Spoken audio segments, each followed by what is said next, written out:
Front-end developer adalah orang yang bertugas untuk menghubungkan sebuah situs atau aplikasi dengan pengguna.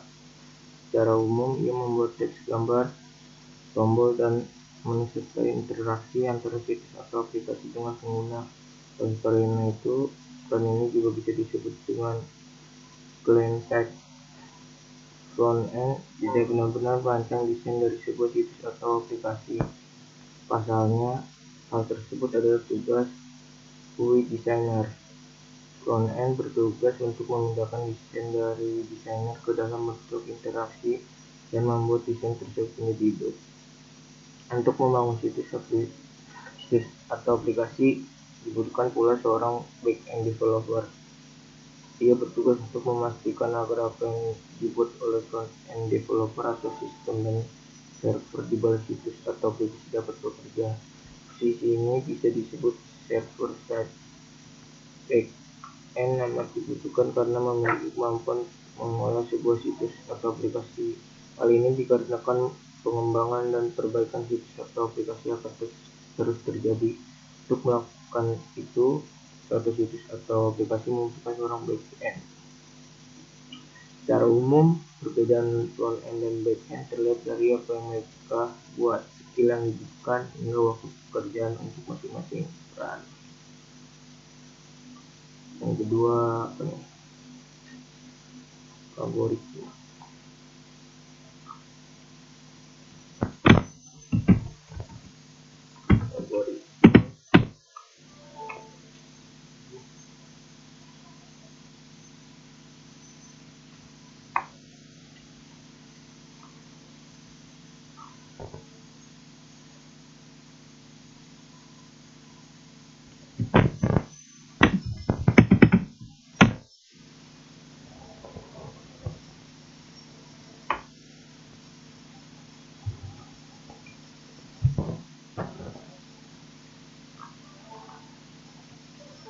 Apa itu algoritma? Pengertian, sejarah, dan contohnya. Itu algoritma.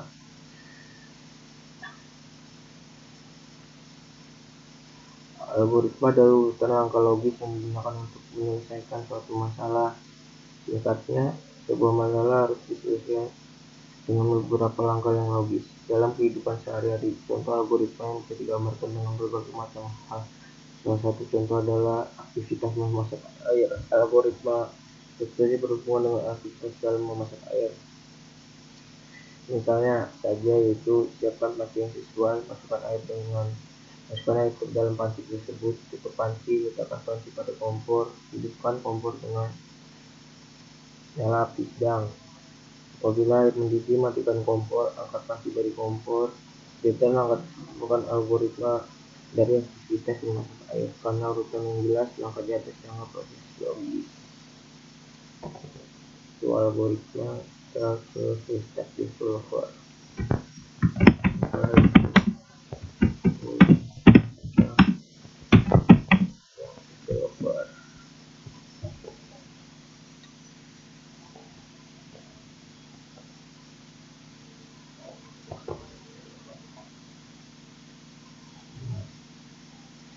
Secara garis besar, full stack developer adalah seorang yang nyaman bekerja atau merangkap tugas sebagai back-end dan front-end developer.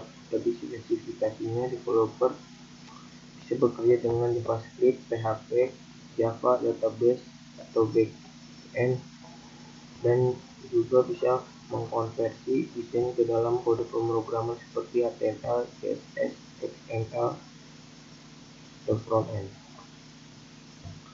Lantas, apakah seorang full stack developer harus menguasai semua teknologi? Untuk menjadi seorang full stack developer, kita harus menguasai semua teknologi.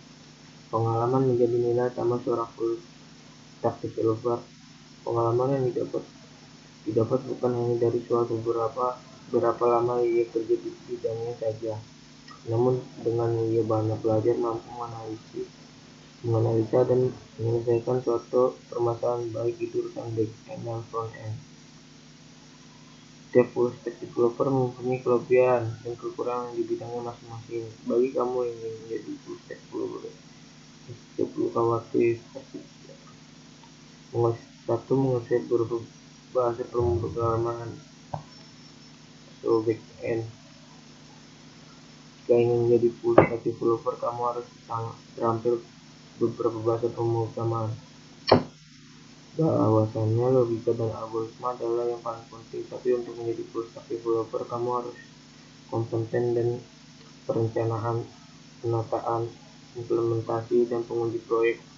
Berbagai macam bahasa digunakan untuk backend seperti Java, Node, JS, JavaScript, PHP, Python, Ruby, Swift, dan lain-lain. Terutama seorang full stack developer tentunya harus menguasai bahasa yang berorientasi objek. Nah, memang bukan untuk menguasai pemrograman seperti di atas. Bagaimana solusinya? Mulai mengenal beberapa jenis bahasa. Satu, bak.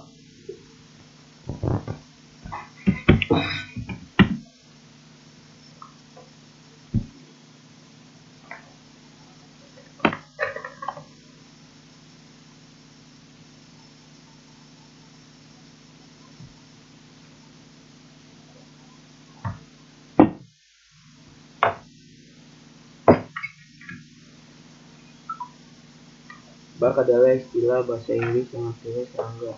Namun tentu bukan serangga di kehidupan nyata yang akan kami bahas di artikel ini.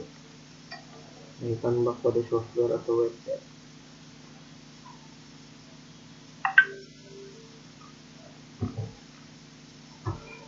Di dunia pengembangan software, bug adalah error yang menyebabkan aplikasi atau software tak berjalan dengan semestinya, mulai dari tiba-tiba hang atau freeze, layar jadi hitam atau biru, sehingga aplikasi tertutup dengan sendirinya. Salah satu contoh bug terkenal adalah munculnya layar biru blue screen of death 13 Gates hadir pada presentasi pengenalan Windows 98.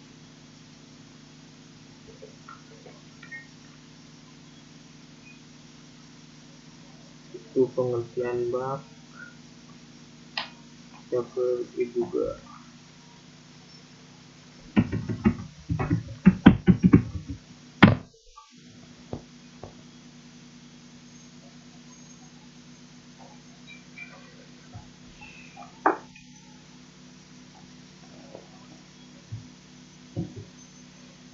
Debugger adalah program komputer yang digunakan untuk menguji dan pengawalkutuan program lainnya atau program target. Kode yang diujikan dijalankan pada sebuah instruksi set simulator atau ISS. Beberapa pengawal kutu menawarkan dua mode operasi, yaitu simulasi parsial atau penuh untuk membatasi dampak kerusakan. Nanti jika program tidak bisa melanjutkan secara normal karena adanya kutu programan, misalnya program mungkin akan mencoba menggunakan instruksi yang tidak tersedia pada CPU versi terbaru atau mencoba mengakses memori terproteksi. Kita ke debugging.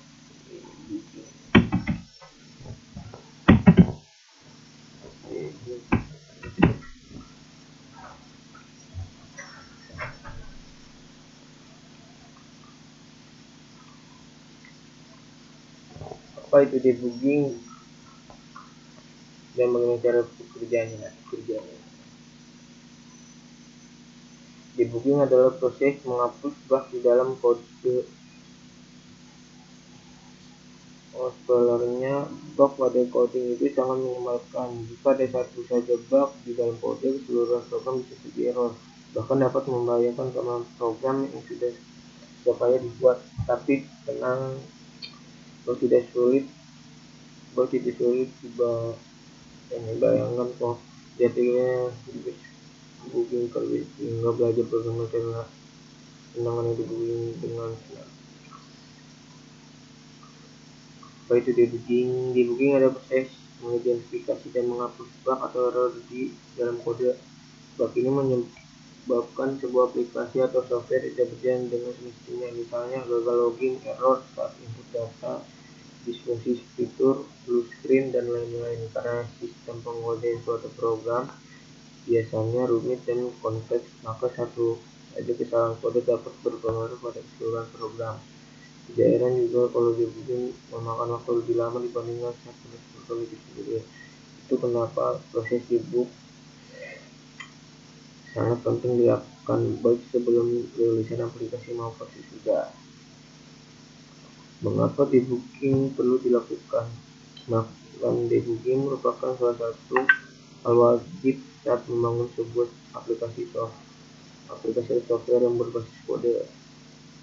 Dan tujuan utama yang dilakukan menyelesaikan bug. Proses ini memiliki beberapa maksud lainnya, seperti error dapat terdeteksi lebih awal dan proses perbaikan dapat dilakukan sedini mungkin, dan lain-lainnya, dan masih banyak yang lain. Kita ke database.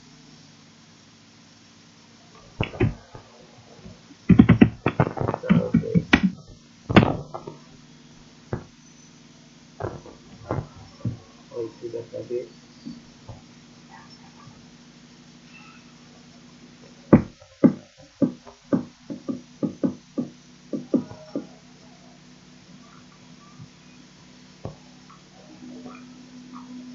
Apa itu database? Contoh produk dan fungsinya.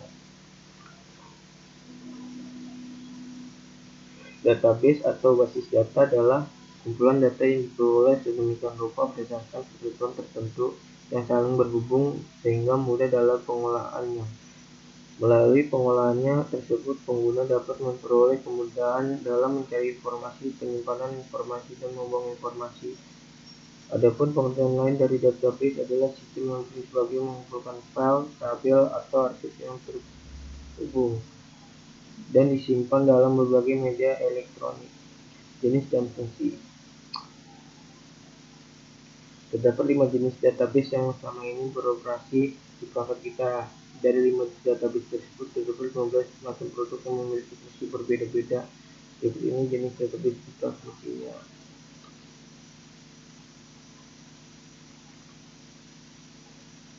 1. JSON atau JavaScript Object Notation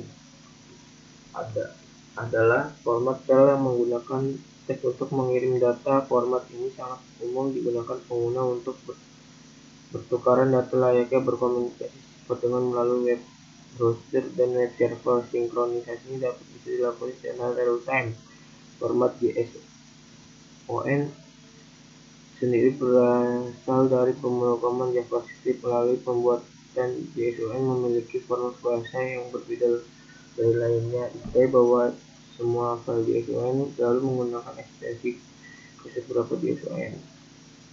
Yang kedua, XML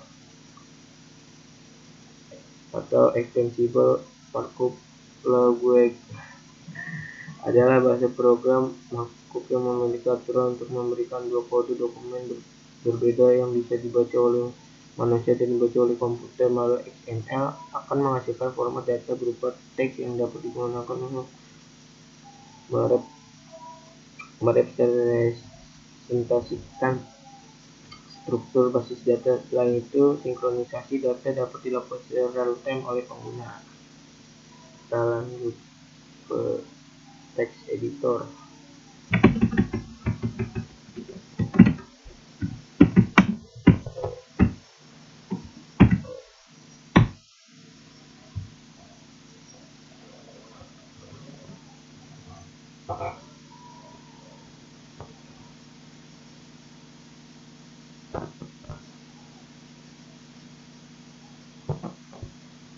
Text editor, software yang mudah programmer menulis kode. Apa itu text editor? Jelasnya dari text editor. Text editor adalah suatu software yang memungkinkan seorang untuk membuka, melihat, dan mengedit file plain text atau teks biasa. Seperti software pengolah kata seperti Microsoft Word, Text Editor, tak memiliki fungsi untuk memformat dan hanya fokus pada pengolahan teks biasa. Software ini sangat berguna untuk programmer atau developer untuk membaca bahasa pemrograman. Tidak hanya membaca saja, text editor juga memudahkan pengguna untuk menulis kode jika pengguna Windows mungkin sudah tidak asing lagi dengan fitur yang bernama Notepad. Nah, software tersebut merupakan salah satu contoh dari text editor. Seperti yang sudah disebutkan sebelumnya, program untuk konteks untuk menyusun sebuah aplikasi.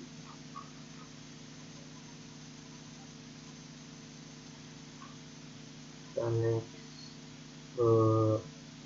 unsur interface.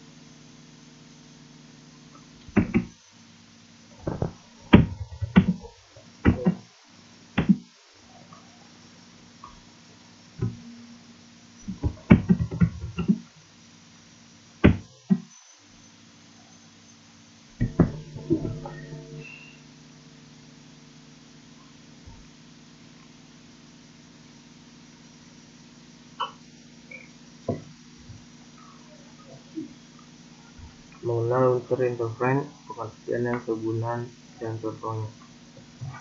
Pernahkah Anda menemukan website atau aplikasi dengan tampilan yang buruk, menyebalkan sekali, bukan?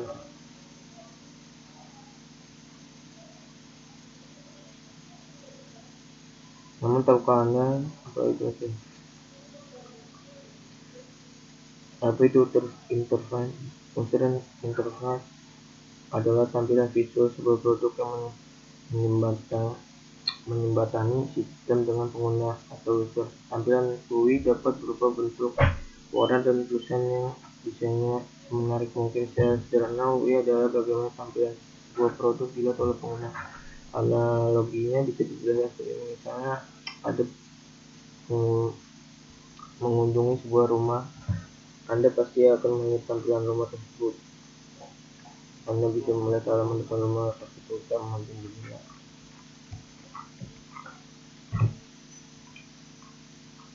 Pentingnya GUI sebagai sebuah produk. Dalam memahami apa itu unsur interface atau GUI, mari kembali ke analogi rumah yang desain GUI yang baik. Satu, membutuhkan interaksi pengguna dengan produk. Dua, meningkatkan penjualan dan pertumbuhan bisnis. Tiga, meningkatkan kualitas branding. Kita ke UX, unsur experience.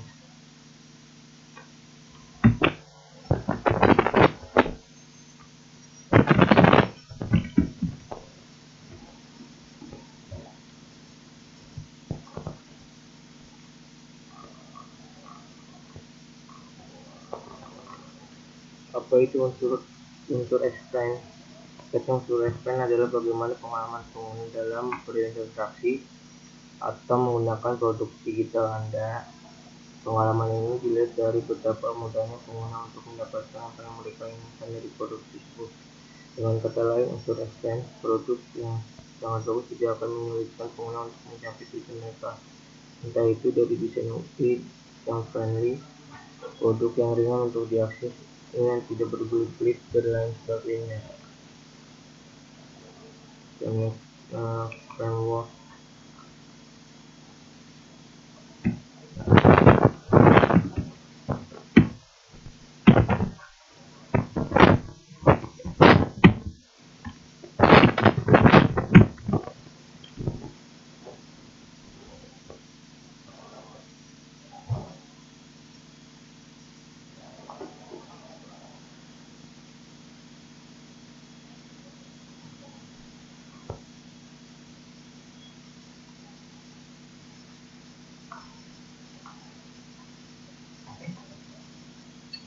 Ini masalah kenalan apa itu framework. Pertama, kita harus mengenal terlebih dahulu apa itu framework dan fungsi apa saja yang dimilikinya. Satu, pengertian framework. Sesuai dengan namanya sendiri, framework adalah kerangka kerja untuk mengembangkan aplikasi berbagai website maupun desktop. Kerangka kerja di sini sangat membantu developer dalam menuliskan sebuah dengan lebih secure dan rapi. Kerangka kerja diciptakan untuk mempermudah kinerja dari programmer, sehingga seorang programmer tidak perlu untuk menuliskan kode secara berulang-ulang. Karena di dalamnya hanya perlu mengisi komponen-komponen pemrograman saja. 2. Fungsi framework. Sebagai developer tentu harus mengetahui tujuan dari penggunaan untuk kepentingan pembuatan aplikasi, sehingga untuk proses pengerjaan aplikasi dapat dilakukan dengan menggunakan framework yang tepat dan sesuai dengan kebutuhan proyek. Berikut merupakan beberapa fungsi kerangka kerja. 1. Kode program lebih terstruktur. 2. Membantu kinerja dari developer. 3. Meningkatkan keamanan perangkat lunak atau website. Dan pemeliharaan dan dokumentasi dari website lebih mudah dan ke web designer.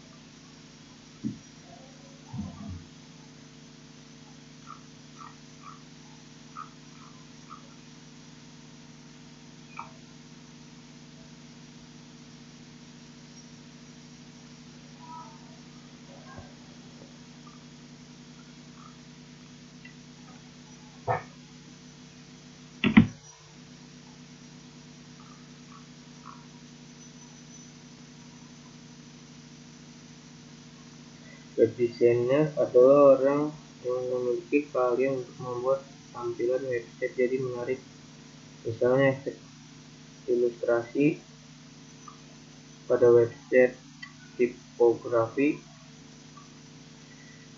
keseimbangan kontras, layout, dan lain-lain. Mereka juga fokus membuat desain dengan pendekatan user experience agar mudah untuk digunakan.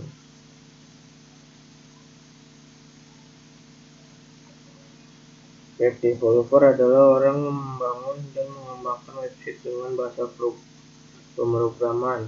Biasanya bahasa pemrograman yang harus dia kuasai oleh seorang web developer adalah JavaScript, PHP, ASP, Python, MySQL, dan Java. Beberapa tugas seorang web developer adalah membuat database dan mengatur server. Hasil pekerjaan memang tidak eksplisit terlihat di halaman website karena coding yang dibuat di website dan database.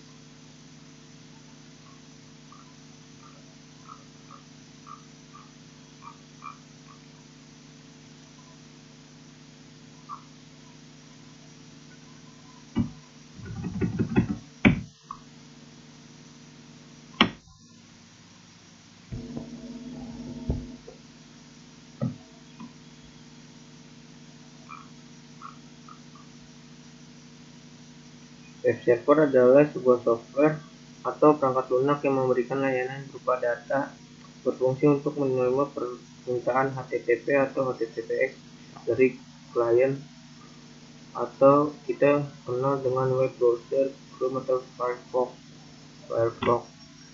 Selanjutnya, ia akan mengirim respon atas permintaan tersebut kepada klien dalam bentuk halaman web. Fungsi utama dari web server, seperti yang sudah dijelaskan di atas, bahwa teknologi yang satu ini berfungsi menerima permintaan HTTP atau HTTPS dari klien atau kita kenal dengan web browser. Ia juga akan mengirim respon atas permintaan kepada klien dalam bentuk halaman web yang umumnya HTML. Jika berbeda dengan detail, maka web server memiliki peran dalam memproses sebagai data yang dikejar oleh klien. Adapun kita menyebut beberapa bagian dari web server. 1. Membersihkan berbagai cache yang terdapat pada penyemutan semua dokumen yang tidak terpakai lagi. 2. Melakukan pemeriksaan terhadap sistem security yang berasal dari permintaan HTTP berdasarkan request klien atau web browser. 3. Menyediakan data berdasarkan request atau permintaan yang masuk agar dapat menjamin keamanan sistem yang berjalan dengan lancar.